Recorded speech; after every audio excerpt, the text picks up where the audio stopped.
তাহলে উলু বারবার দিতে বলছি যে রাধা গোবিন্দের জয়ধ্বনি হচ্ছে, কারণ বাড়িতে তো সবসময় উলু দেওয়া যায় না, কি যাবে? কাজ নেই, কর্ম নেই, বাড়িতে বসে উলু উলু উলু দেওয়া যাবে? হবে না। তাই পরিবার শুনে এসেছেন সবাই মিলে। কোথায় বৃন্দাবন,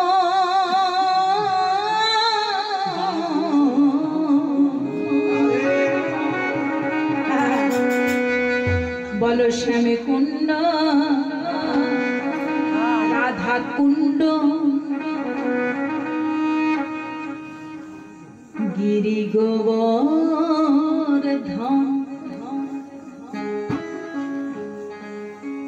प्रेम से कहिए गोवर्धन की, गिरी गोवर्धन की, राधा रानी की, श्याम सुंदर मदन मोहन की, वृंदावन धाम की। राखल राजा बोले देना, राखल राजा बोले देना, कोताई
ভগবান শ্রীকৃষ্ণ বৃন্দাবনে যে লীলা করেছিলেন বাবা, একটা কারণ নিয়ে নয়, শত শত কারণ নিয়ে এক একটা লীলা।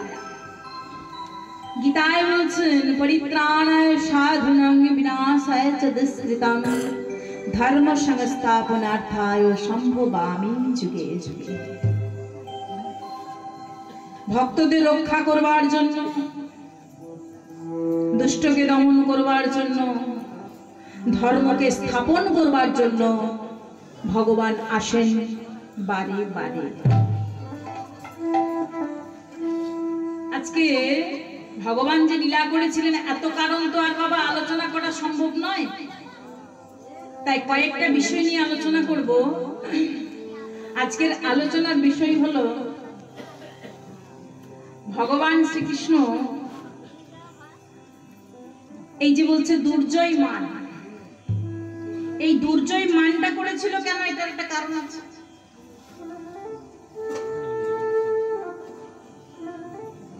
আরো কারণ, শত শত কারণ আছে, কিন্তু এত কারণ এই অল্প সময়ের মধ্যে আলোচনা করা সম্ভব নয়।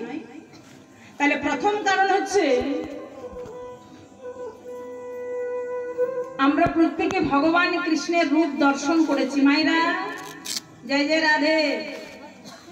ভগবান কৃষ্ণের রূপ দর্শন করেছি তো? কি করেছি নাকি? আচ্ছা মায়েরা বলো তো, ভগবান কৃষ্ণের চূড়া কোথায় থাকে? জয় জয় রাধে। কি মায়েরা বলো? মাথায়। নুপুর কোথায় থাকে? কারণগুলো বলছি। তাহলে চূড়া থাকে মাথায়, নুপুর থাকে পায়ে। একদিন চূড়া নুপুরকে বলছে, নুপুর ও নুপুর, নুপুর নুপুর বলছে, বলো বলো বলো চূড়া বলো, কি হয়েছে বলো। চূড়া বলছে, হঠাৎ করে বলে উঠলো, নুপুর তোর ভাগ্য দেখ আর আমার ভাগ্য দেখ। চূড়া বলছে, কেন? তোমার যা ভাগ্য আমার তাই ভাগ্য। তুমি গোবিন্দের অঙ্গে, আমিও তো গোবিন্দের অঙ্গেই নাকি। চূড়া বলছে, তা বললে হয়? ওরে ও নুপুর, তুই কোথা আর আমি কোথা? ভেবে চিন্তে কথাগুলো বল। তুই কোথা? তুই পায়ে নিচে চরণে, আর আমি কোথা? সকল দেবতার উপরে কৃষ্ণ, আমি আবার তার উপরে। এই যে অহংকার, এই যে অহংকার জিনিসটা খুব সূক্ষ্ম জিনিস। আর যেখানে অহংকার সেখানে ভগবান থাকেন না। কি বাবা থাকেন? ভগবান অহংকারীকে সহ্য করতে পারেন না। যে জনার মনে অহংকার, ভগবান তার থেকে বহু বহু বহু বহু বহু দূরে চলেছে। যাই হোক, সে নিয়ে পরে আলোচনা করছি। আজকে চূড়া বলছে, আমি আবার তার উপরে, আর তুই বলছিস তোর ভাগ্য আমার ভাগ্য দুজনের সমান, মানে পায়ে মাথা সমান।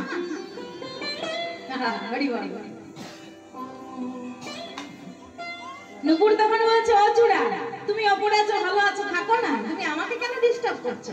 আমি নিচে চরণে, পায়ের চরণে যে ভগবানের চরণ ধরে রয়েছে, আমার কোনো অসুবিধা নেই, আমি ভালো আছি, আমি থাকি, থাকতে দাও।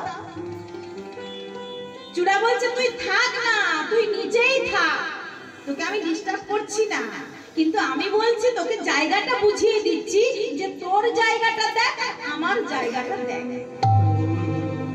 চূড়া তখন বলছে, তোর জায়গা দেখ, আমার জায়গা দেখ। আর নুপুর তখন করজোড়ে বলছে, চূড়া তুমি ওপরে আছো, ওপরে থাকো, ওপরে যাওয়ার আমার কোনো ইচ্ছা নেই। কারণ যারা যত ওপরে তাদের তত ভয় বাবা। কিছু মনে করবেন না যেন, রাধে রাধে। যারা যত উপরে আছে তাদের তত ভয় আছে। মা ভয় নেই বলো? বলে ভয়টা কিসের? না উপরে থেকে যদি একবার নিচে পড়ে যায় তাহলে গৌর হরি বল, পড়ে যেতেই পারে। হ্যাঁ, ওপরে আছে, ওপরে থাকার ভীষণ ভয়, একটু সাবধানে থাকতে হয়। বলে যেন ওপরে উঠেছো, ওপরেই থাকো, ওপর থেকে আর যেন নিচে না নামতে হয়। তাই এখানে নুপুর বলছে, চূড়া গো, তুমি ওপরে আছো, ভালো থাকো, ওপরে থাকো, কিন্তু একটু সাবধানে থেকো যেন নিচে নামতে না হয়।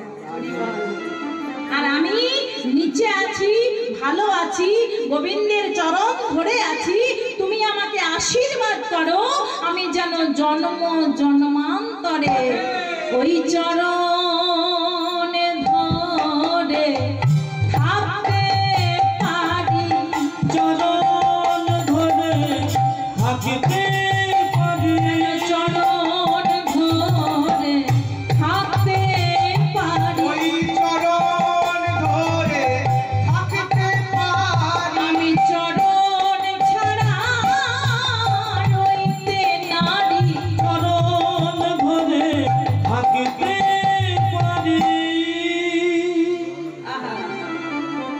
আজকে এখানে চূড়া বলছে তোর জায়গা দেখ আর আমার জায়গা দেখ, আর নুপুর বলছে আমি যেন জন্ম জন্মান্তরে ভগবানের চরণ ধরেই থাকতে পারি। হরি বল। আজকে বাবা এখানে একটা ছোট্ট প্রশ্ন হবে, যদি বলেন বিস্তারিত আলোচনা করতে তাহলে করবো, আর না হলে ওই লীলার মধ্যে থেকে তাড়াতাড়ির মধ্যে শেষ করব। এই যে নুপুর ভগবানের চরণ ধরে আছে, এখানে একটা ছোট্ট প্রমাণ আছে নুপুরের জন্ম বৃত্তান্ত। কি আলোচনা করব নাকি? আচ্ছা তাহলে ছোট্ট করে একটু আলোচনা করি, কারণ আজকের যে লীলা আছে তো বিরাট বড় লীলা। যাই হোক, তাও আলোচনা না করলে আপনারা জানতে পারবেন না, আপনারা বুঝতে পারবেন না। আর আপনারা যদি বুঝতে না পারেন, আপনারা যদি জানতে না পারেন, তাহলে আমাদের আশা কি দরকার, তাই না? হরি বল। তাহলে একবারে শুনতে হবে। এই যে আজকে নুপুর ভগবানের চরণ ধরে আছে, আপনারা জানেন কি ভগবানের দুটি চরণে দুটি নুপুর আছে, সাইজ কিন্তু এক। ও মা, আমরা যে নুপুর পরি আমরা সাইজ এক করি কি না? দুটো নুপুর দুটো পায়ে যে পরি সাইজ এক হয় কি না, নাকি ছোট বড় হয়? এক সাইজ হয়। কিন্তু ভগবানের চরণে যে দুটো নুপুর আছে সাইজ কিন্তু এক নয়, একটা ছোট একটা বড়। তাহলে ছোট বড় হলো কেন? এটা একটা কারণ। এই নুপুর তারা কারা ছিল প্রত্যেকের জানা দরকার। তাহলে এই